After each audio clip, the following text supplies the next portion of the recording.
Hi, this video is going to be a presentation of a handbook for managers.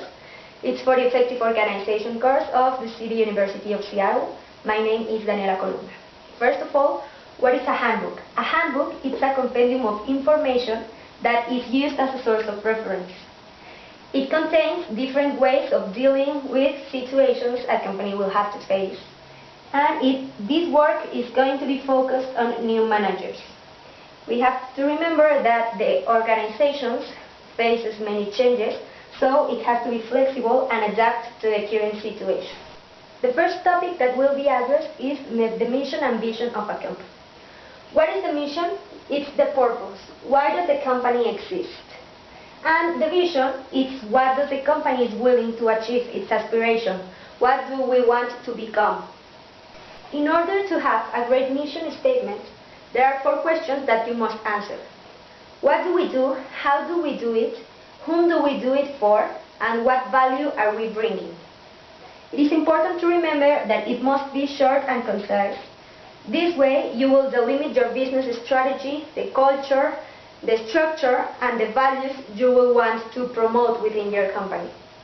And, of course, if it is a good mission statement, it will improve your employees' morale, their commitment, stakeholders' commitment and support. And on the other hand, if you have a wrong mission statement, you will have low employees' morale, demotivation, to mention some. Next, the vision. The vision has 2 components. The core ideology, that is what does the company stand for, and the envisioned future. The envisioned future is the dream future. What do we want? The vision has to be challenging and has to be something big, but it has to be real. If it's not real, employees will feel, whatever I do, I won't achieve it. So remember, real and achievable. The ethical code of conduct is the next topic we are going to address. What is it? It's the ethical values and principles employees must have. They are used as a baseline for behavior and decision-making process day to day. The ethical values that will be addressed here are integrity, responsibility, tolerance, and respect for other cultures. It is important to remember that this document will also be flexible as it has to adapt to the current situation of the company. If this tool is well used, it will create a competitive advantage since it will represent a way of being of the company. Employees must also develop the ability to judge and choose the best way to act on each situation since it will not contain all the situations possible in real life. This will increase a company's reliability and reputation, and also it will improve employees' morale and social responsibility. The next topic that will be addressed is the goal-setting practice. Goals must be set on any company so they will know what they work for. They need to inspire employees to work to achieve that goal. They need to be ambitious but real, big but achievable. Disappointment happens when the difference between what is expected and what is real is really, really big. So, if you want to keep your employees motivated, do it real and achievable. There are 6 steps that can be followed in order to set a goal and follow it, which are: define the goal and make it specific. What do you want? How do you want it? What do you need to achieve it? Commit to that goal. Put everything to achieve that goal. Make the goals public. Transmit what you want to achieve. Make your team know what's the real goal. Set a deadline and reward your people and reward yourself if you achieve it.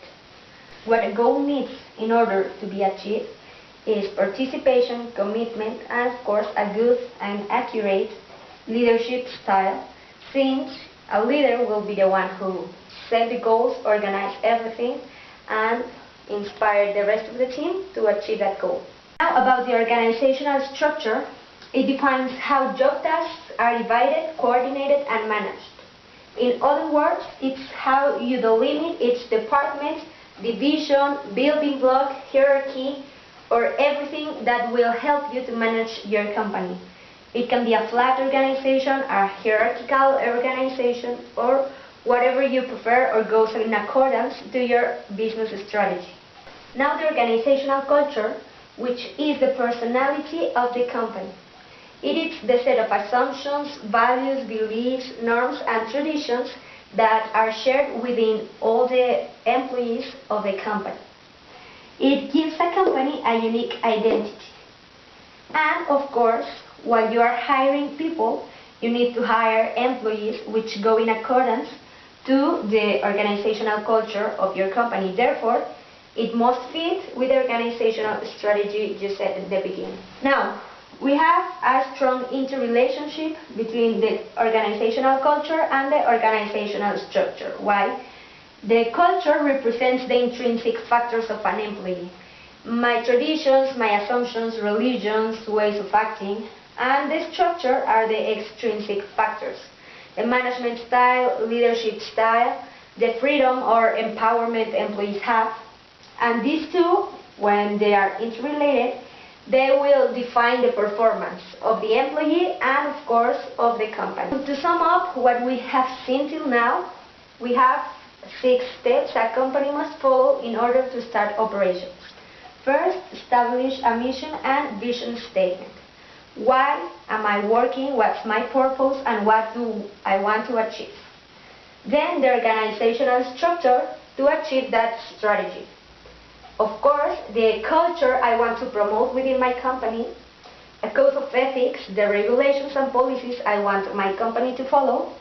And then I'm able to build a team which has to be in accordance to the first 4 steps.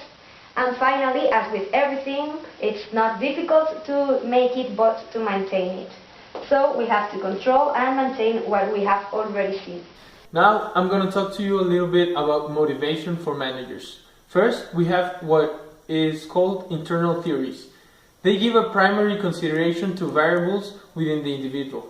Then, process theories, attended to the interaction between the individual and the environment.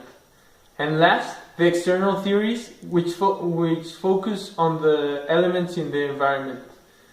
So this is different ways of motivating your employees, which is key in order to be a great manager.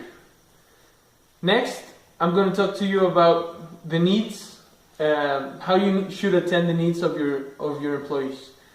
You need to know that there exists different needs in every employee.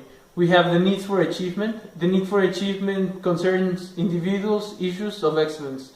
When an individual wants to reach excellence, wants to be perfect, everyone has some sort of ego in order to reach this. The need for power, which refers to the need each employee has to make an impact on others. Everyone likes to have some kind of power over others or have some influence between each other. And last, the need for affiliation. This is the manifest of the need to establish and maintain relationships with other people. Everybody likes to feel like part of the team, likes to feel like he's bonding with every member of the team, which motivates him more to do his work. Then we have what is called attitudes. Attitudes, everyone has an attitude. Emotions are contagious, especially in group settings. Negative attitudes lead to destruction, while positive attitudes lead to construction. This is according to an article I read. Each of these aspects, motivation, and needs and attitudes, are linked. Then we must attend how managers need to recognize each employee's personality types. There are many different personality types. I actually found 16, which pretty much describe different ways of having a personality in each member. I'm going to give you some examples because I can't talk about every personality for the sake of this presentation. First, we have the architect, for example, someone who's imaginative and strategic thinkers with a plan for everything. We have the mediator, who's poetic, kind of altruistic people, and are always eager to help a good cause. The campaigner, who is enthusiastic, creative, and sociable, Free spirits who can always find a reason to smile. We have the logistician, who's practical, fact-minded individuals whose reliability cannot be doubled. The adventurer, who's flexible and charming, always ready to explore and experience something new. Why is it important to identify this type of personalities? If you know what your employee's personality is, you can exploit their advantages, their ways of being. You can place them in playing a specific role in order to have a better efficiency, better work, and have more productivity. After this, you also need to recognize the learning styles. Learning styles can be theoretical or practical learning. Theoretical is someone who you can only read the theory, explain what he needs to do, and he will understand and put it into practice. A practical learner, you need to actually work with him, probably show him an example of how he needs to do things, and then he will understand and start doing his work. I'm going to talk to you also a little bit about communication. Communication is an effective manager needs to be an expressive speaker. A manager needs to be an expressive speaker, an empathetic listener, persuasive, sensitive, and informative. He also needs to avoid any barriers in communications like emotions, gender differences, virtual work, cultural diversity, and language. These are some barriers that can affect communication and sometimes will make your message not be heard clearly, and probably misunderstandings will happen, which can lead to problems. So we need to avoid this as managers. And lastly, I'm going to talk to you a little bit about conflict resolution. What is conflict resolution? Conflict resolution is reaching the end of a conflict between a group or individuals members of a team. It is the manager's responsibility to do this, but he needs to always keep the team's goal in mind. I'm going to let you hear from my other teammates. To conclude with the Handbook for Managers presentation, we will talk about three important points. The first point is stress and stress management. The second point is team skills and teamwork. And this point includes diversity and globalization. And finally, the last point is about decision making. Unfortunately, stress is part of our daily life. But what stress is? Well, stress is defined as a physical, mental, or emotional factor that causes a mental tension. Now, what are the causes and how to reduce stress? Well, the causes are four. It is survival stress, internal stress, environmental stress, and overwork stress. The first one occurs when people feel danger. It's a response of danger, actually. Internal stress happens when people worry about things that they cannot control.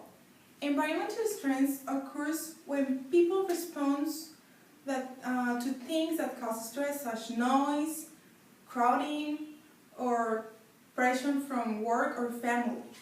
And overwork can be caused by working too hard at work, at school, or at home. In addition, could be caused by not knowing how to manage time well. Actually, this type of stress is the hardest types of stress to avoid because people feel this is out of their control. Now, how to reduce stress? According with the magazine Forbes, there were mentioned some steps or some points to reduce stress, and that points are: manage time better, focus on the positive, reframe problems, be more assertive, be willing to compromise, and be willing to compromise and adjust standards. Thanks to these points, we can reduce stress at home, at work, and at school. Because if we manage time better, we will going to have more time to do another activities that we want to do. If we focus on the positive, we will focus all the time in a positive way to achieve or to accomplish a certain goal, and it's very, very important. Reframe problems is when we focus on the possible problems that we could have in any or some situations, and we understand that we could have a certain situation that we have to improve or to develop to can accomplish a certain goal. And be more assertive, it is very, very important because deal with problems head-on. It could be or it could help do the best with anticipate time and prevents problems. So this is a conclusion and a summary of this point, stress and stress management, and we will continue with team skills and teamwork. Talking about team skills and teamwork, it is very important to recognize that the best way to reach success is by working as a team. However, some requirements are the skills that the members must have. That skills are communication skills, analytical, solving problem, creative, organization. The diversity plays an important role in the teamwork. Most of the time, it is one of the challenges in any team, is how the team deals with difference and diversity among team members. It is important to recognize that diversity defines people's uniqueness, which involves nationality, culture, gender, religion, values, and behavior. So, organization can only benefit from the richness these differences bring. However, as was mentioned before, it comes together with a set of challenges. Subsequently, it is important to establish a strong relationship among others in order to emphasize learn and earn. As a consequence, the diversity involves globalization. Thus, according to the nationalities, religions, and the background of the different team members, in general, they have different opinions on how to communicate in a proper way, how to resolve conflicts the best, and how to effectively work together.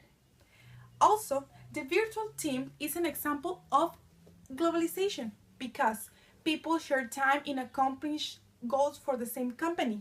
So, that is a result of an organization strategy in which the company wants to achieve or complete targets without the need to have only a group of people in the same place. Finally, we will discuss about the decision-making process. Well, the decision-making is not just a choice among different alternatives. Actually, it is a process of making choices by setting goals, gathering and assessing alternative occupations. This particular process helps people in their personal life and at work. The decision-making process is broken into the following steps. The first step is identify the decision to be made. The second one is gather information. The third one is identify the alternatives. The fourth one is weigh the evidence. The fifth one is choose from alternatives. The next one is take action, and the last one is review the decision. Now, the best way to get teams to perform levels quickly is establishing the strategies that help them to achieve that success. For that reason, it is important to have clear ideas about the purpose of the team. There are 4 stages that help with the development of the team. The stages are and consist. The number 1 is forming, where usually the members be excited to be part of the team. The second one is storming. During this stage, members may express frustration about constraints that slow their individual or the team progress. The third one is norming. In this third stage, the members achieve their energy to the team's goals and show an increase in productivity. And the fourth one is performing. During this stage, members feel satisfaction in the team effectiveness. For your attention, thanks, and we hope that you enjoyed our presentation.